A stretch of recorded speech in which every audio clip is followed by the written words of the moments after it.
Arkadaşlar, herkese iyi günler. Kanalımıza hoş geldiniz.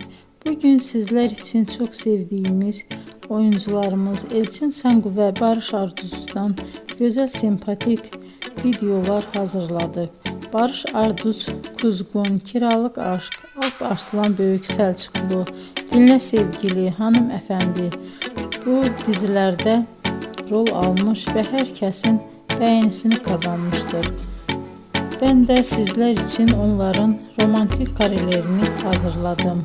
Bu videoların devamının gelmesini istiyorsanızsa emeğime saygı olarak kanalıma abone olup yorum yazmayı, sona kadar izlemeyi unutmayın.